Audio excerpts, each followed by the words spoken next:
very much from me becoming a young carer. So when my twin brother was 18, he unfortunately went through a series of traumatic events which stemmed from bullying at school, and as a result of that, he developed really severe mental health problems, and his condition's really unique. So amalgamating first-hand, experiences and still continuing to live with that, alongside having experience of working with and being educated in working with young people, and also working as a football coach, that lended itself to developing Child in Mind, and some of the content from Child in Mind, which is a teaching resource, I'm going to use with this in this presentation. Brilliant, that's great. Yeah, let's just let you know. Manisha's got. I won't say at the end, but we've got some special mental health podcasts coming out next week, as it is Mental Health Awareness Week. So I think yours is out Wednesday. So we can find out more about you there, Manisha. But yeah, let's begin. I'll hand over to you, and I'll mute myself. So this video, what I wanted to start off with as a way of introduction is sharing this video, which was created by the Royal Foundation, and they do some fantastic work around mental health. And this video is certainly one that I use when I deliver in schools and I deliver to young people. It's a really good visual in allowing them to develop an understanding around feelings. So this video in particular looks at good feelings and bad feelings, and what they can do if they feel sad, and who they can go to. Thanks, Rick. Hello. Mental health is how we feel and think. Things that can't really be seen, but that affect us every day. And talking about them can feel difficult. A charity called the Anna Freud National Centre for Children and Families have made this animation with children just like you. It helps us all talk about our mental health, and who to talk to when we have feelings that are too big to manage on our own, and how to listen and help if one of our friends is finding things difficult. Sometimes it's just a simple conversation that can make things better. Do hope you like the film.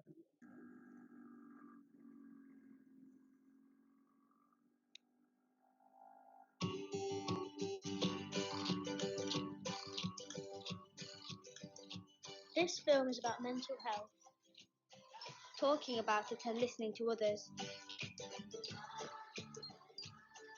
Mental health is about our feelings, our thinking, our emotions, and our moods. Everybody knows how to look after physical health, but looking after our mental health is just as important, because you can't see it, you need to talk about it. Good morning, Afia. Good morning, Miss. Good morning, Kai. Good morning, Miss. Good morning, Jack. Good morning, Miss. Good morning, Alex. Good morning, Miss. Good morning, Sid. Good morning, Miss. Good morning, Sophie. Good morning, Jay. Good morning, Miss. This film is all about Jay and us. We're her friends. We're all 10 or 11 years old, all in the same school, live in the same area, but we're all very different to each other. We all have different feelings every day. They come and go. You can feel excited, Silly, angry, nervous, grumpy, confused, lonely, happy, confident. These are small feelings that we all have every day. What can we do when small feelings are bothering us? I like KFC, or I like going in the bath. I will probably write it down. You'll feel it's out of you and on the paper. I usually read a book, so I can just escape into the book and then my worries are behind me. When I feel stressed, I usually just turn the shower and sing in the shower. Just like sit down and play on my favourite video game, really. You could count until you don't feel stressed. Sometimes we can have big feelings and they don't go away. Big feelings can affect our mental health. Big feelings can stop us getting on with our lives. They can change how well we feel, how we behave, how we see the world, and how we get on with other people. Some of Jay's feelings stayed too long, and they got too big for her to manage on her own. What What's wrong with Jay? She's usually mature and good at getting her work done. How are big feelings affecting Jay? Am I in a jungle? Am I in the sea? My head is going crazy. Will you come and save me? My tummy hurts. I can't get to sleep at night. I can't concentrate at school. It feels like I have a volcano inside of me, getting hotter and hotter. Sometimes it might help to talk to someone about our feelings, but it can be hard to find the right person. Do you think your mum might know something's wrong? My mum has her own problems. She's not very well. I've been looking after her. What about telling Miss Evelyn? She's always busy. What about your sister? I wanted to talk to her, but how could I say it? Sometimes it can be difficult to know what to say. Can I talk to you? I've been having a really hard time lately. Please help me. I'm really struggling. If someone wants to tell you something, how could you be a good listener? If you're listening to someone, you can lean forward or sit side by side. Make them feel comfortable. Always listen to them. Give them your time and attention. If you're a friend, you might not know what you could do, but you can help the person find an adult who can help. Let's see how Jay got on. Hi, I'm Jack. I don't go to school with Jay, but I go to swimming with Jay. It was me she decided to talk to, and I was worried about her. I told our coach because I thought she know the best thing to do. I can see now that my problems are too big for me to deal with on my own. Other people have ideas and experience. There are lots of choices. I just had to think it through. Talking to someone didn't magic all the bad things away, but it did start to help me to change things, and it was good not to feel I was on my own. I'm 11 years old, and I realized if I wanted things to get better, I just needed a bit of help. If your feelings are getting too big to cope with on your own, talking to someone you trust might really help.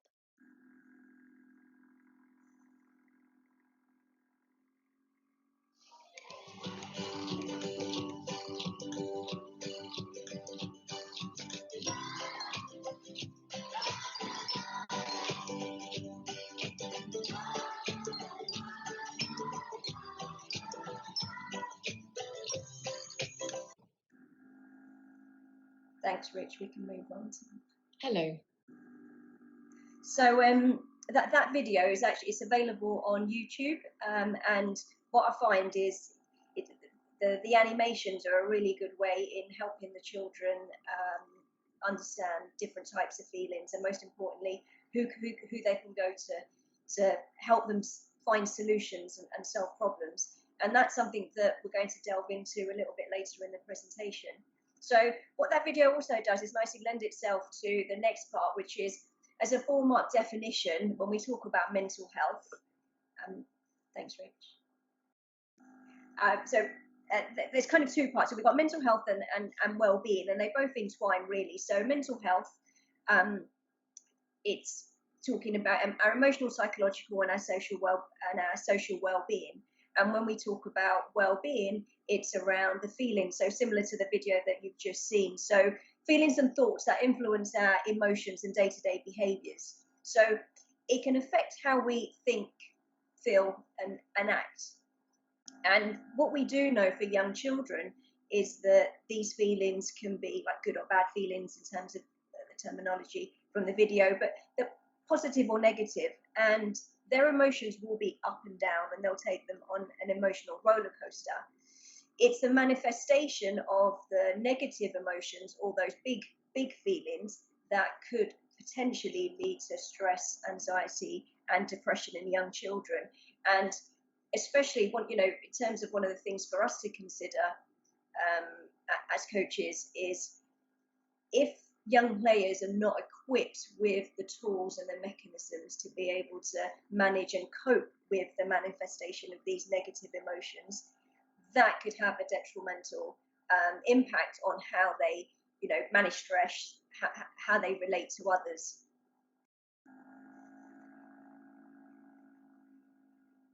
So what does this look like for young children. So I wanted to try and keep this as interactive as possible as well.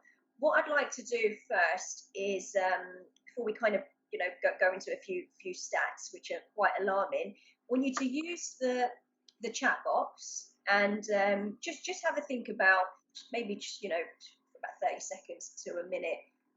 What do you think this looks like for young children when we talk about mental health, when we talk about well-being? Is there a particular age, Manisha, or is it just any age? It could, I mean, in terms of the stats that we'll go into, we are looking at children from maybe about 5 to 6 to about 14. But okay, if you work with older players, I mean, some of the themes, and we can talk about that at the end. Emotions affect everybody, so you can perhaps relate it to the players that you work with. So we've got some comments coming in, Manisha, and Natasha says it reflects on their behaviour and body language. That's it for the moment, but there'll be people probably typing. Robbie says lack of concentration, disruptive behaviour, attention seeking, or reserved. Oh, excellent. Okay, and that, what we'll do is we'll move on, because that feeds into our next part. So the statistics from the World Mental Health Foundation, and actually across the board presently, and I'm not sure what you guys think. I think, and girls think, that this stat is likely to change quite dramatically, particularly with the impact of COVID-19 on young players. So 1 in 10 primary age children will have a diagnosable mental health condition, and 1 in 8 children aged between 14 to 19. So if you think about the players in your group, and let's say, we think about a classroom, you have 30 children, 3 of those from that class will have a diagnosable mental health condition, and there may be more that we're unaware of. So that's more than half of all conditions in adulthood are established before the age of 14, which is quite a considerable amount.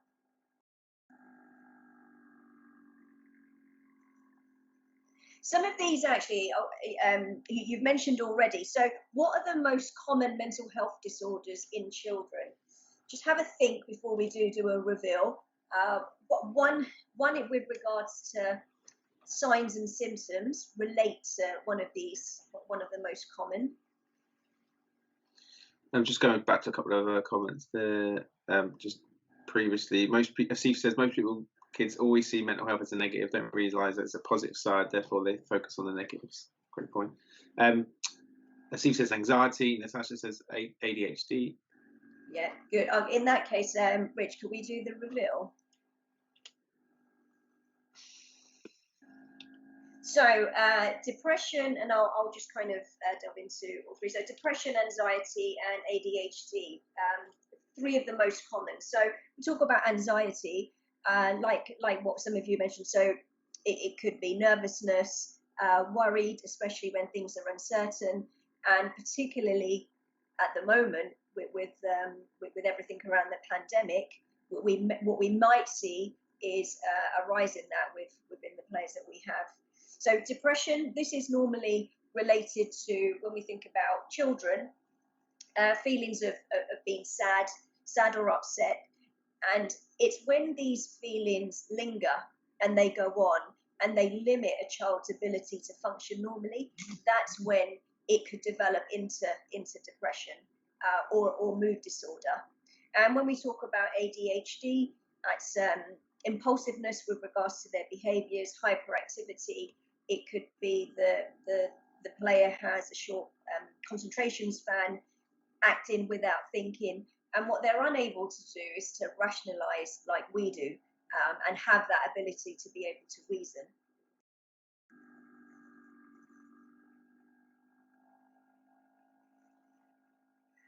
So when we think about COVID-19, what does this look like for the young players, and what are some of the young players going through? So what are the things that we might need to consider?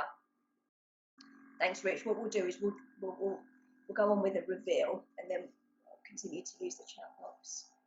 So the fact that they're out of school,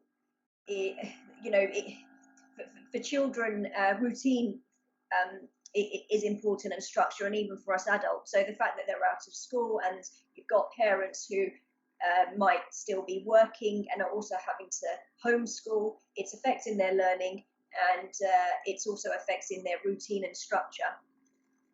That in turn can have a negative effect on their emotions and their well-being. Some of them may be missing their friends, I'm sure. I think as much as technology has been great and it's been a fantastic way of everybody being connected, I think what's really important to also consider is that not all young people will have the latest gadgets and have access to being able to talk to and see their friends over video calling and things like that. Some of them also, and I think it's fantastic that there's been lots out there with regards to setting the kids' activities, having Zoom sessions, and that's really good, because it's a real way of trying to be positive and trying to keep everybody connected. One of the things to also consider, and I'm sure you will recognise and know this, is the limited amount of space that some of the players might have. So it's just, I suppose, just considering that and differentiating and adapting so that all players feel included. I think bereavement is going to be quite a big one, particularly around those who might be affected. We might have players who have experienced that, with family level, with relatives, but also players who are living with relatives who are, sick or elderly. So I spoke about the space that is just a consideration around the fact that some players may not have a large space. It's also thinking about the fact that some may live with another family or other relatives, and there may be a lack of space within the home. And then even for us adults, I think that, particularly with the lockdown and you're contained to your home, you almost need your own space to allow you to get into the right state of mind, and that can be quite difficult if you have several family members and quite limited space. As much as some parents, and I think this is also a positive in the opportunity to spend time with their a lot more time with their children at home, who will be homeschooling and working from home, which I'm sure is going to be really challenging. There will be parents who may be out of work now as a result of the pandemic, and that could take a considerable toll on their own mental health and the way in which that they're feeling, and that could then affect consciously their behaviours towards the children. And that stress and that level of stress, it can affect the whole family.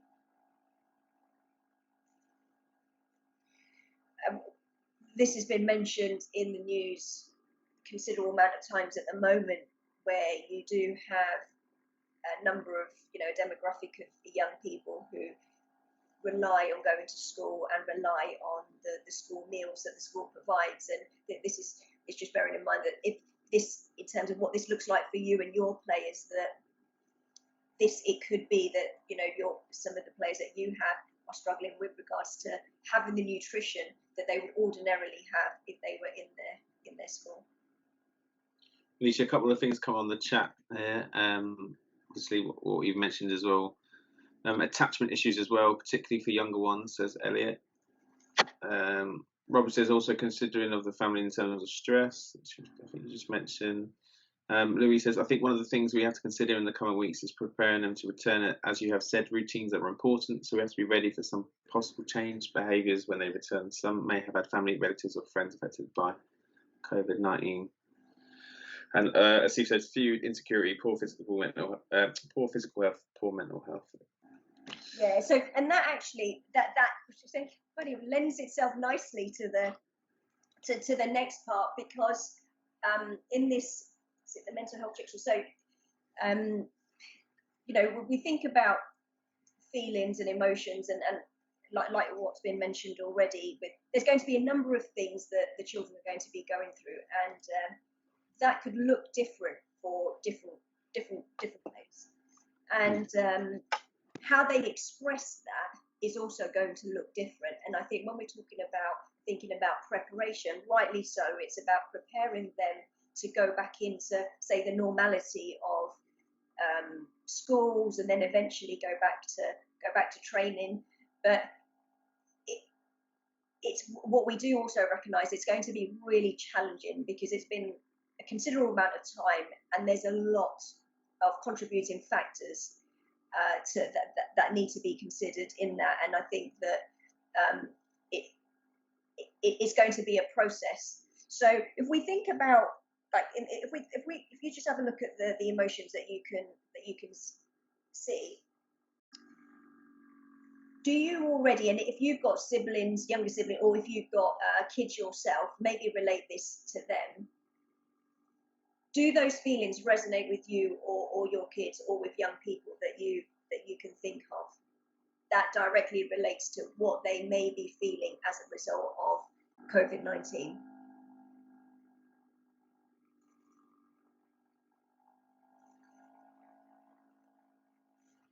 Neil says yes. The one that sticks out for me, Manisha, just while we wait for some more comments coming in, is the bottom left. Like uncertainty, not sure what's going on. Especially, I've got 3 children myself, and like, obviously they're happy and all because they're quite young and they're playing around, but there's certain, like, when they're going back to school, when there's all these questions that they're just not sure. So confusion, Elliot says.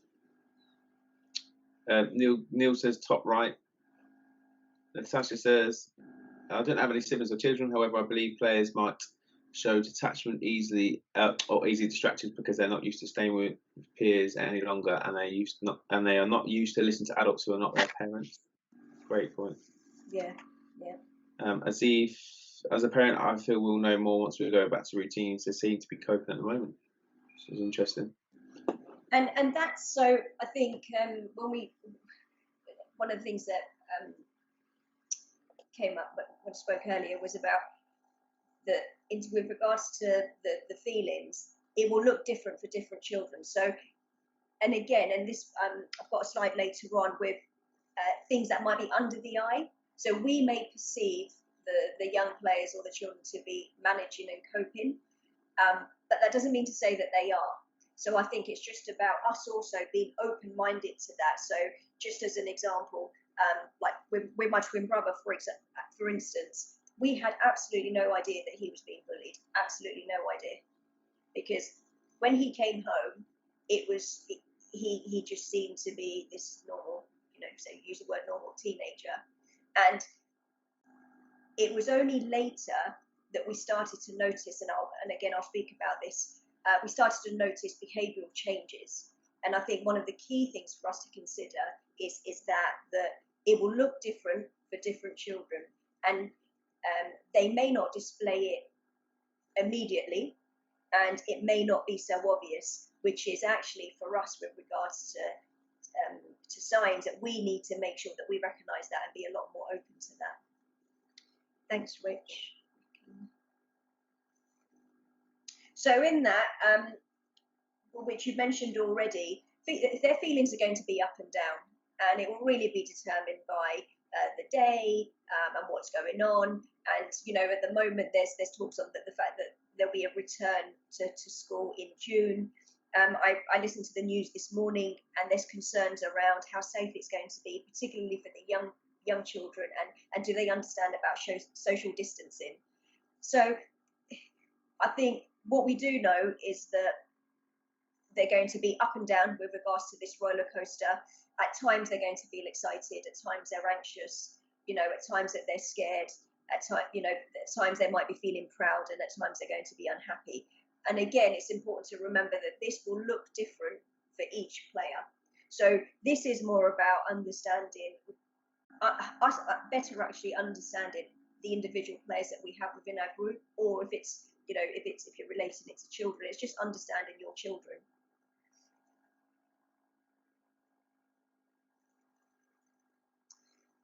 So some of you started to talk about this already. It's about noticing, and as coaches, that's one of the things that we do, or as parents, that's one of the things that you do. You notice and you observe. So when we talk about what to notice, thanks, Rich.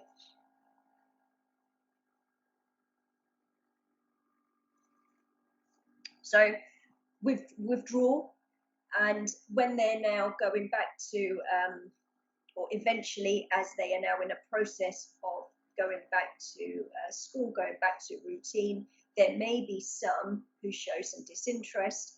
Over time, it may be that, you know, that as a result of the pandemic and some of the contributing factors that we shared earlier on, that their attendance deteriorates. It might be to do with their punctuality isn't as it was before. Behavioural changes. So this could be up and down. It could be that over a period of time you observe and you notice that, you know, that there's considerable changes in how they behave and how they act and what they say, their weight, their appearance, their friendships. So it might be that, you know, friends who they perhaps were closer to, you know, you might find them, I don't know, bickering a little bit more, getting easily agitated, easily irritated. And all of those things are, again, they're manifested from those contributing factors. So when we talk about solutions and what we can actually, what we can do, and the guidelines out there on helping us find ways in which we can now help the players with the process of kind of almost getting them back into routine. The best thing that we can do is have an understanding of these things and record, notice, have conversations with the coaches you work with, and go and seek support from some of the experts, which I'll talk about in a moment. Thanks, Rich. Just one more. Things that we may not notice and may not be so obvious. So some of these will interlink, and you may have a child who becomes quite withdrawn, and as a result of that, what may not be so obvious is the feeling of you know, like suicidal thoughts, as an example, self-harm, and this isn't easy. And I said, you know, like some of the experiences with my brother, and certainly when I was teaching, that the best thing that we can do is just learn to observe and notice and think about our learning environment, which I'm going to come on to straight after this, and have an environment that allows for open dialogue, that allows the children to know that they can trust us and build relationships. This has been taken from an FA guidance, and I'll signpost you to that at the end of the presentation, which is available to download on a PDF.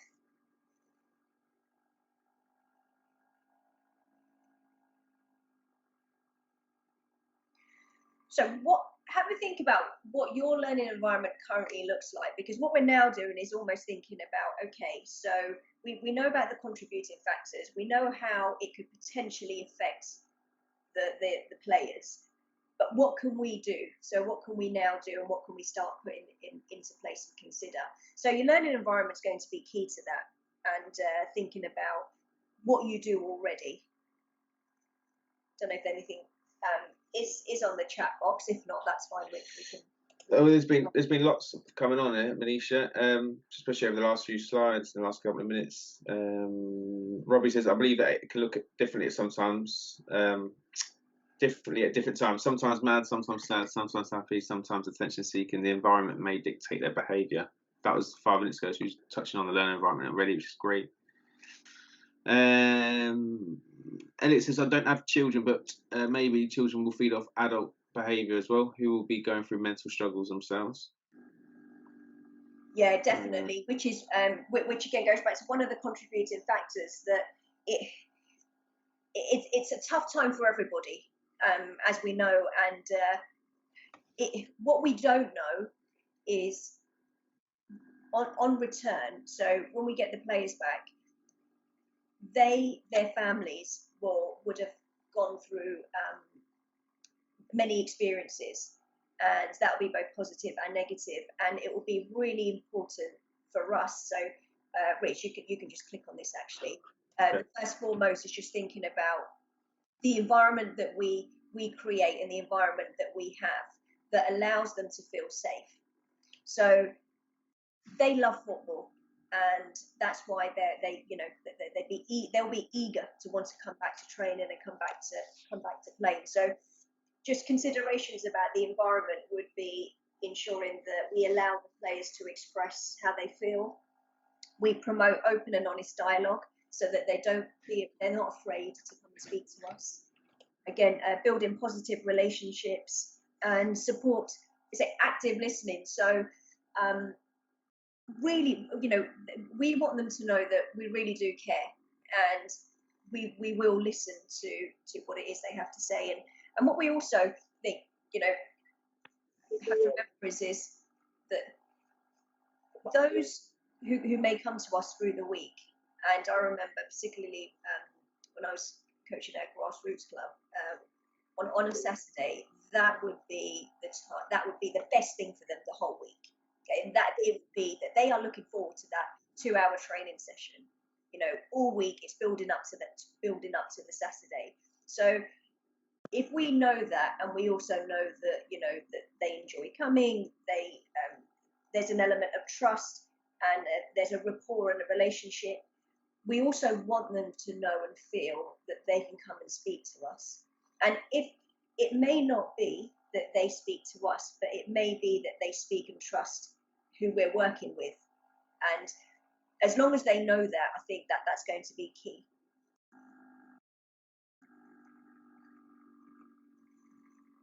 So we've spoken about feelings quite a bit. So if we think about all of this now in context, and we start thinking about strategies, we know that the players are going to be going through a number of things, and some of them obvious, some of them not so obvious. So as well as creating a learning environment that will promote open dialogue and honest, honest discussion, in preparation, we also hope to allow them to be resilient and adaptable.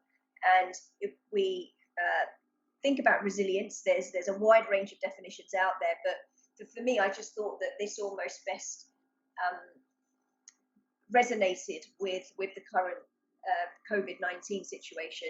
The resilience is a process of finding healthy ways to adapt and cope with adversity and distress. So considering that the players would have, and are currently going through an adverse and challenging time, we want to be able to help them through that process and help them seek strategies and find ways that will allow them to cope and manage. Because like I mentioned earlier, that the danger of not being able to manage with how we feel or how the players feel is that can manifest into negative emotions that could potentially then lead to depression, anxiety.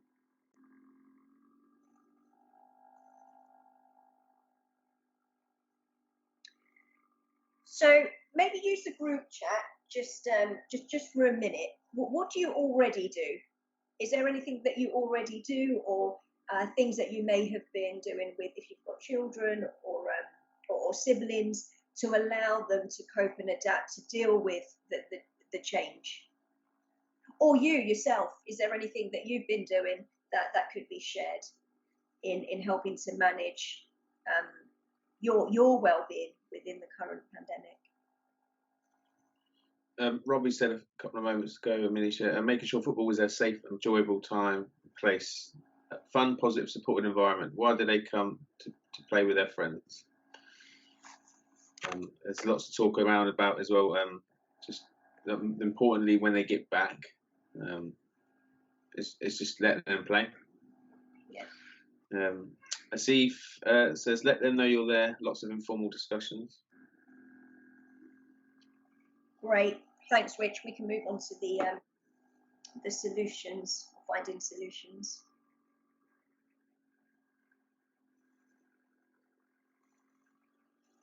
So, Rich, you could click and I'll just talk through. Actually, sorry. So, some things have been mentioned already. So, reframing negative thoughts, thinking about how we can relate this to a growth mindset, and turning this into what can we learn from this, as opposed to it being negative, like somebody mentioned already. It's difficult because with the stigma and the taboo around mental health, it's when we say mental health, it's negative and it's really bad. But actually, there's a lot of positivity to say around well-being, because actually well-being to young people is around feelings and emotions. So that could be negative or positive. So reframing those thoughts and asking questions that are around learning and the process of learning, helping the players to problem solve, which will ultimately allow them to be adaptable and be resourceful. And that's really key when we talk about resourceful learners. But those of you who are interested in the process of learning, so I used to use a model by Guy Claxton, and he called it the 6 R's of learning. So I adapted it, but being resourceful as a learner is one of them, and it's providing the kids with a range of tools.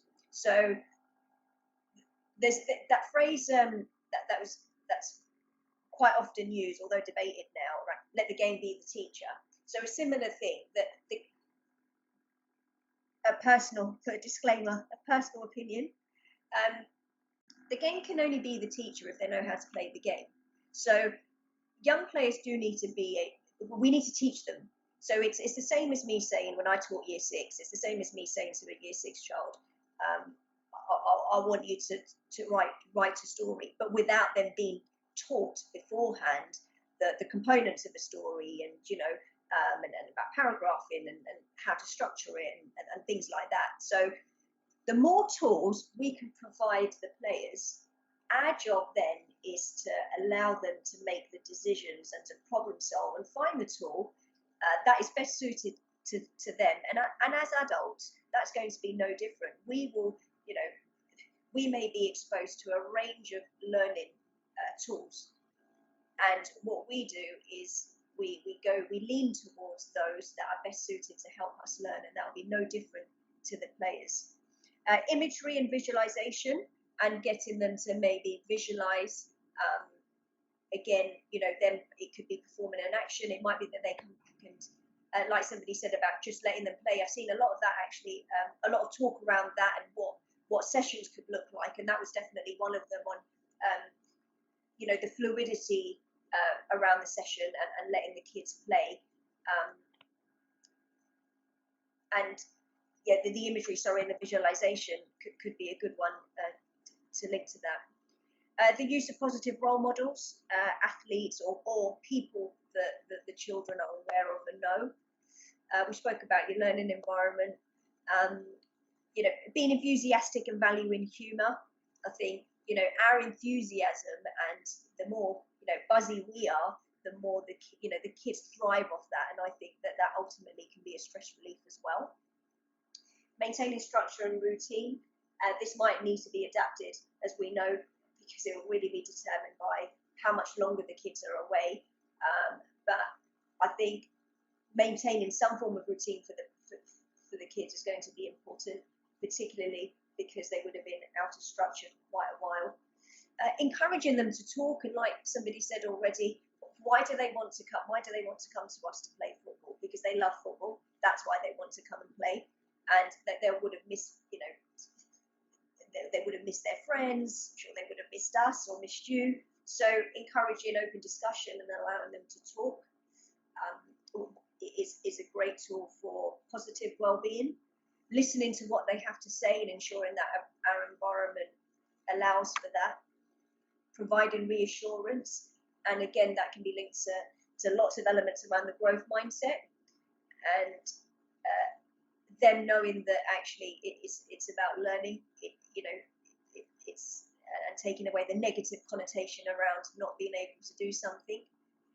And lastly, what we do know is that it's going to take time and it's going to be a long process, especially considering the amount of time the children have been out of school, out of training, and out of almost a normality. So I think for us, that, maybe for some more so than others, but that's going to be a challenge. It's being patient with the process and allowing time for the children to almost get back into the routine. And I think that's going to take a lot longer than what we may think. And just lastly from me,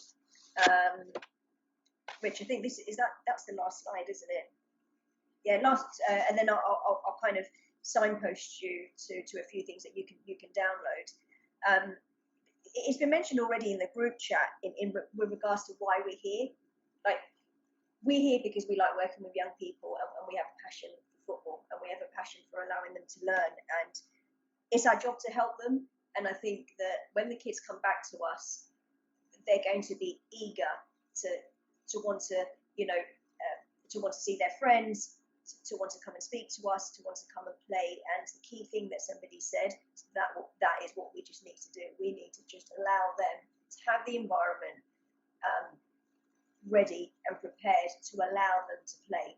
Because if we can put them in the best possible position to be resourceful and to have these mechanisms and tools to allow them to manage the stress or know who to go to, because that's key. With regards to some of your clubs, there may be safeguarding and welfare officers in the pro game. Excuse me, sorry. There's psychologists. However, we are, in my opinion, again, we are all psychologists, and ultimately we have the most contact with the players.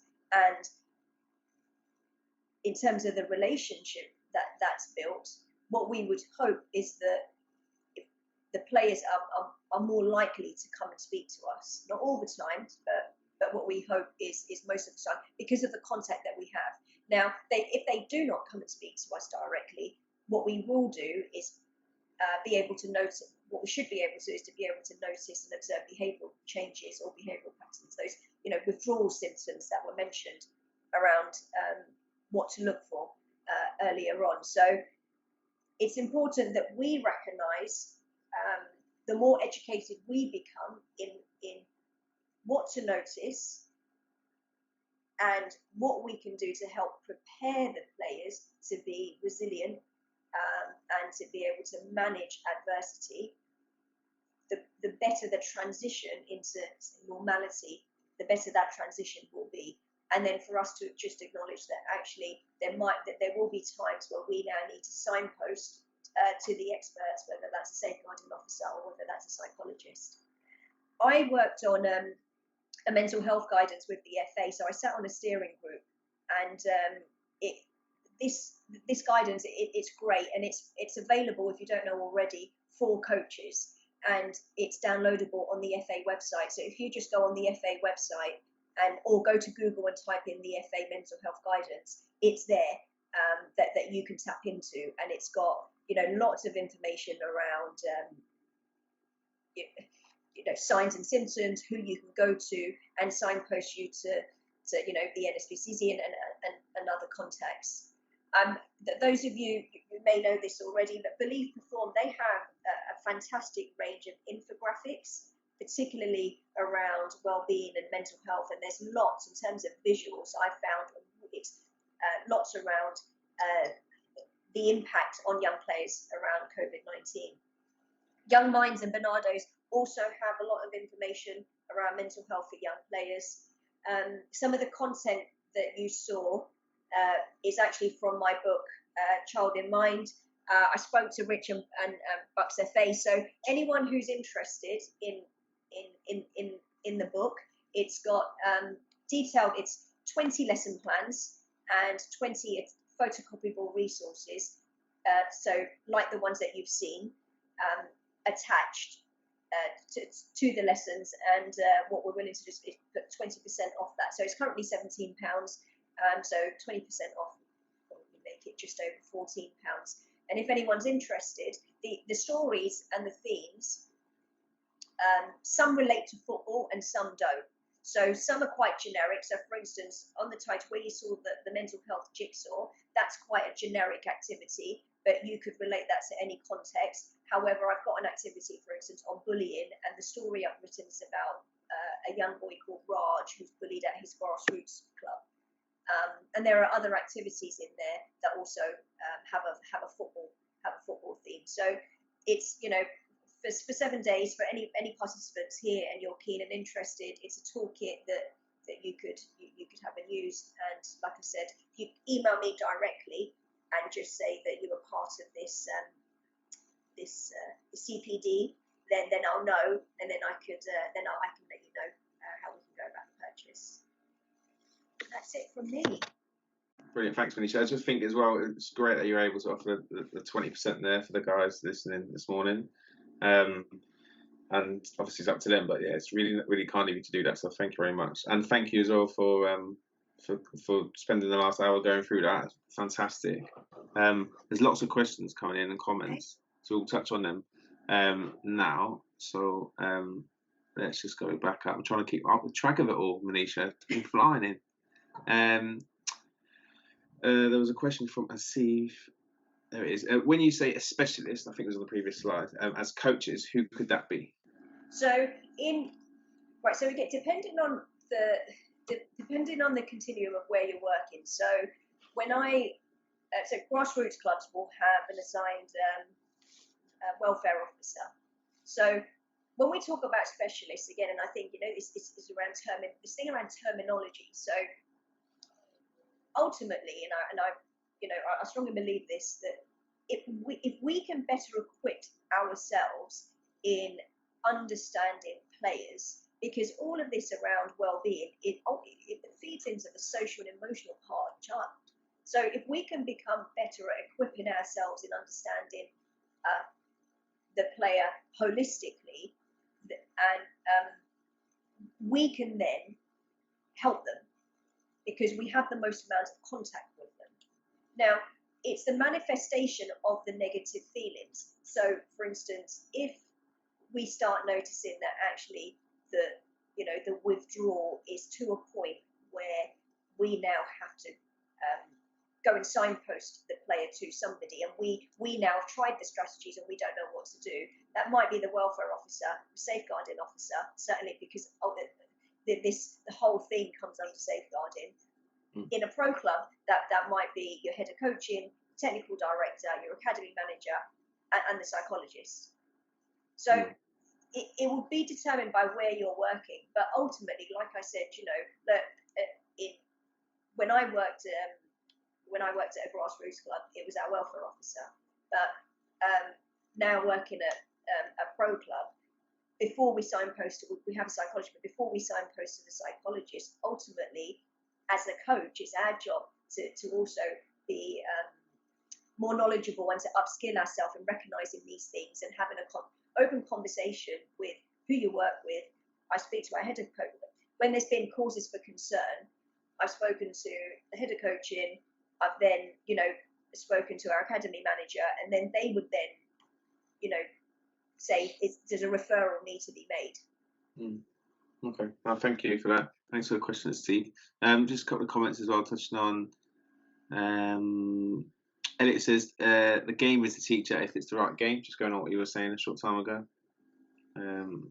Yeah, definitely. And look, I'm all for, you know, I taught reception for 2 years, and the learning in reception is very different to when I ended up teaching year 6 for 6 years. And it, you know, I'm all for, I think, exploration and facilitative learning.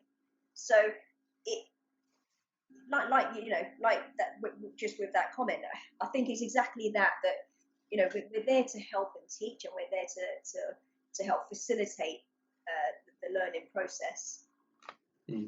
Yeah. Matt Leake says, is Child in Mind aimed at an age group range in particular? Yeah, because the thing is with regards to the themes, so the Child in Mind is aimed, predominantly around 7 to 12 to 13. Now, thereafter, when we start getting into adolescence, the themes are quite different. Now, not to say you couldn't use it. So, for instance, so I partnered with Show Racism the Red Card, and one of the things, the conversation was around, could it be delivered to secondary school? And I said yes. So what you would be able to do is adapt the activities. I mean, I don't know if you could see in there. So with the lesson plans, they're quite detailed. Mm-hmm. So what you'd be able to do is to look at the theme and then adapt the theme, depending on who you're working with. The only consideration is that when the kids start going into adolescence, the themes could be around relationships, and what that looks like, certain levels of abuse, the misuse of alcohol and drugs and so on. So some of the topics are quite different. I did a lot of work looking around like the core curriculum in schools for wellbeing and mental health when I was putting this together. So you can, but in terms of the topics, they're more geared towards from, I'd say, probably year 2 to year 8. Okay, cool. Thank you. Good question, Matt, as well. And Russell says, being a role model as a coach should include showing that you're just as affected by situations as they are, explaining it's normal to have concerns and helping them understand that there are many ways to deal with this and that you and others are there to support them if they need. It's that empathy, isn't it? Oh, definitely. I think it's empathy, and also I think us having the humility to recognise that it's all right when you're not feeling your best, and the kids knowing that. And yeah, I think the whole thing around empathy, but also the children knowing that we're not immortal, that we're not robotic. Like we're all human, and we all get affected by things in different ways. Yeah, definitely. Elliot went on to say about being vulnerable ourselves, and Louis says about them not being alone might make them be a bit more at ease. So certainly. Yeah, and you can so like, I mean, there's an activity, I keep going, but there's an activity in here with scenario cards, and you could quite, like for example this one, right? It's got all these scenario cards, but I've used that activity before where I've made up like that I was that person, but kids don't know that, do they? As long as we're enthusiastic, yeah, that was me, yeah, that, I went through that.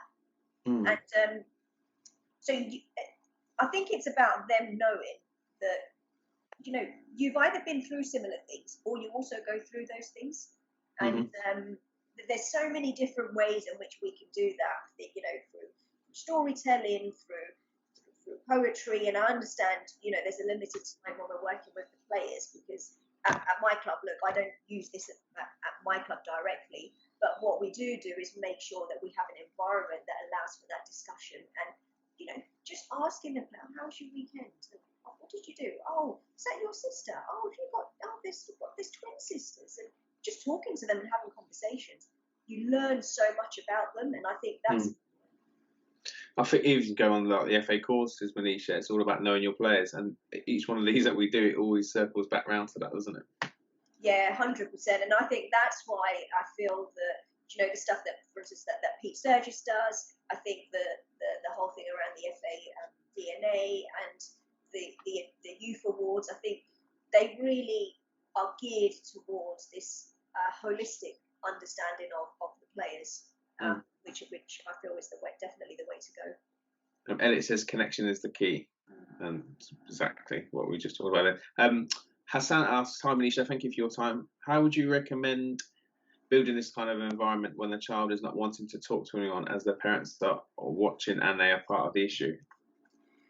Right, then so if the parent, so the diagnosis part of it's important, so that's great. So it's recognizing that the parents, so if you've recognized that the parents are part of the issue, it's, first of all, without just going straight to the parents, it's what relationship do you have with the parents.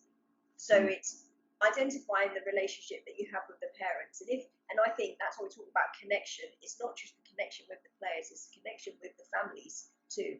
Because ultimately, if there's a relationship and rapport with the parents, makes it slightly easier for you to go and to have a conversation with them. Now, if you don't, then what I would definitely do is recommend, and again, we talk about like the safeguarding side of it, is speak to the welfare officer or the safeguarding, or whoever, you know, in terms of your club, who the lead person would be. And what you could then do is relate it to the well-being of the child, and you have somebody with you to have a conversation, but without blame. So I think what we have to remember is you know, there can be a defense mechanism, and no, there's nothing wrong. No, what are you talking about? There's nothing wrong. Whereas if we always go back to, we really care about your child and we've noticed this and we would like to try this and it's in the best interest of your child. A lot of the time, when the parents understand it's in the best interest of their child, they're more willing to actually be part of the process of finding a solution. So I would either, if you've got a rapport, have a conversation with the parents without the child there. Then it's about, you know, could be about having somebody else, so like the safeguarding or welfare person, and having a conversation with the parent. And I think it's also about honest conversations with the child, and the child should also be part of this process of finding the solution. The child should be aware that, you know, it's about helping you, so we're going to try this. Okay. That's really important. Thanks, Manisha. Hopefully that answers or gives you a bit of guidance there, Hassan. Neil asked, could it be worth a simple player survey before returning to give coaches an idea of how individuals are feeling? And I think that surveys are always an indicator, and I would never say, when we do feedback and things like that, it's not a no. One of the things I do find with surveys though is, depending on how I'm feeling on the day of me completing it, the results will be determined by how I feel on that day. Now, if I'm rushed and I know that you've given me several emails back to say, oh, you need to complete this, it needs to be done quickly.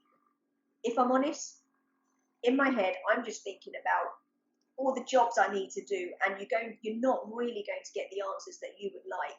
So I think it's a difficult one, because how else do you get feedback? So it's then kind of delving into other forms of getting feedback.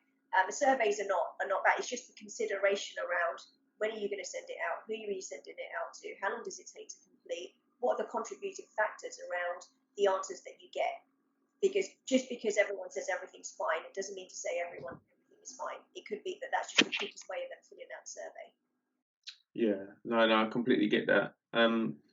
Robbie and Elliot think it's a good idea. However, observational behaviour would be the best indicator. Steve says anonymous survey might be better, so people don't feel their feelings are on record. Just get a gist of the feelings from them, but we'll need more individualised approach. Sorry, were you going to say something, Manisha? Sorry. No, I was just going to say, I think, definitely, when you're back, it would be an individualised. It would almost be individualised later. But I just, like I said, I think it's a difficult one, because you want the results to be as accurate as possible, and definitely anonymous, if anything, definitely anonymous. It's just on how you go about the process of making sure that you have contextual information that's useful, because that's what you want. You want useful information.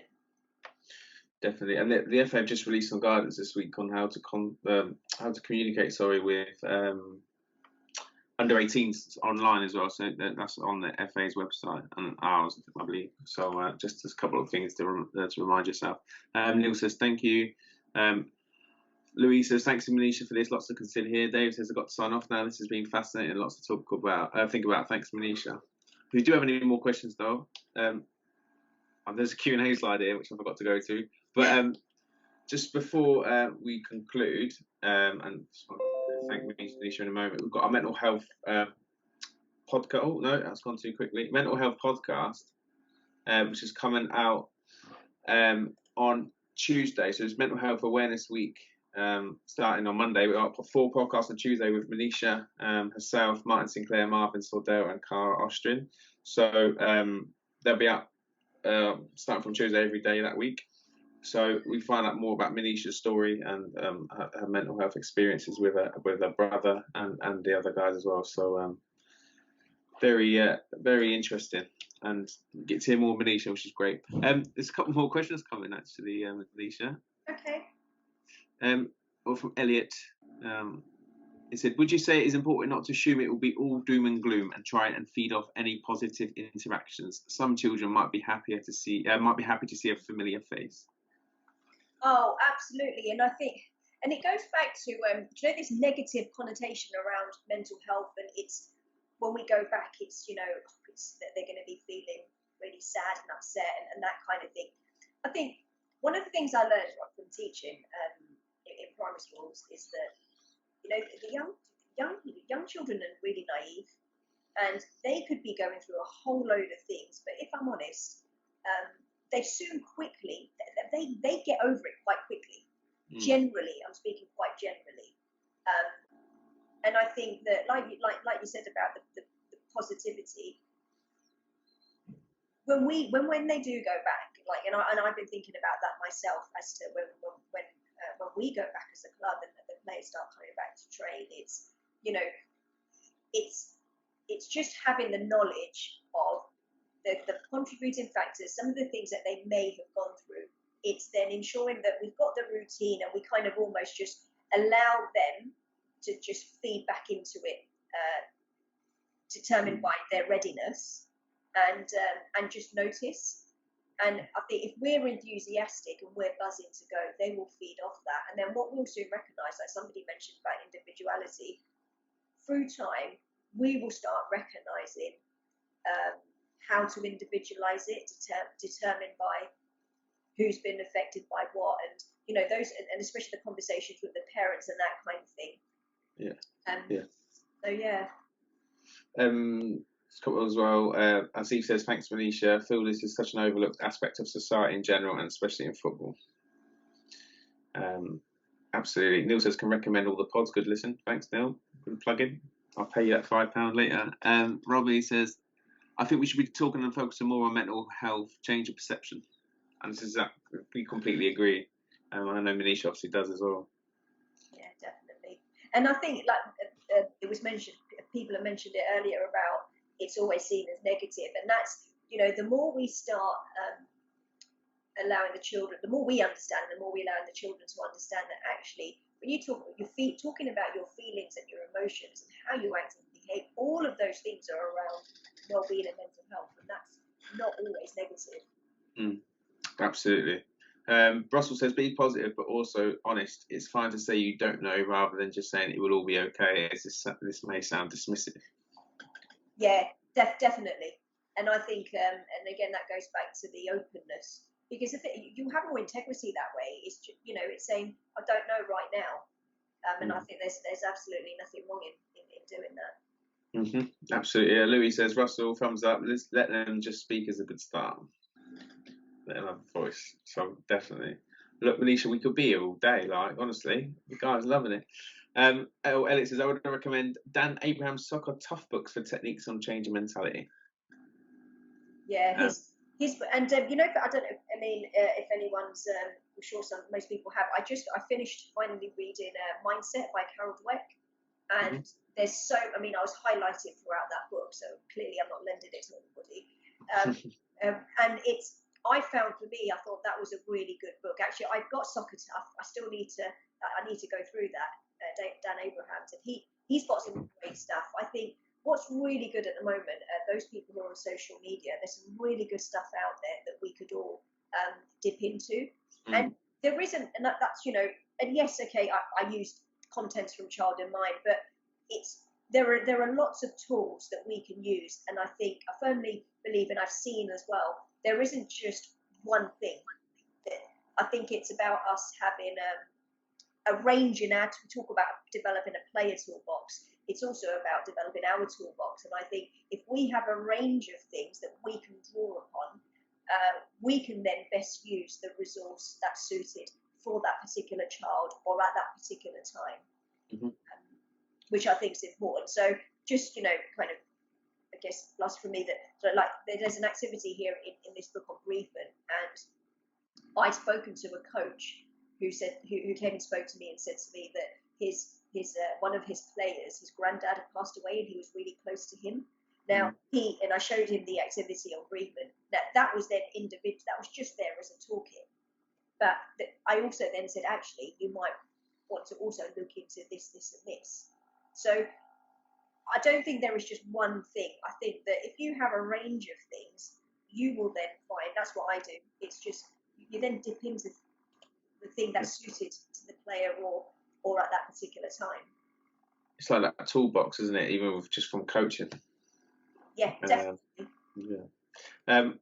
Manisha, I just want to thank you so much for giving up your time today to share your brilliant presentation. I know you spent a lot of time on it as well, so thank you so much. We had really just shy of 30 people on there throughout, so it's been great. Thank you everyone for coming as well. It's great that mental health, that we're able to talk about it, and especially at this time. It's tough, so it's great to be able to see some positives and how to do that. So thank you, Manisha. Everyone have a great weekend. And we'll speak to you very soon. Thank you. Stop recording. There we go. No.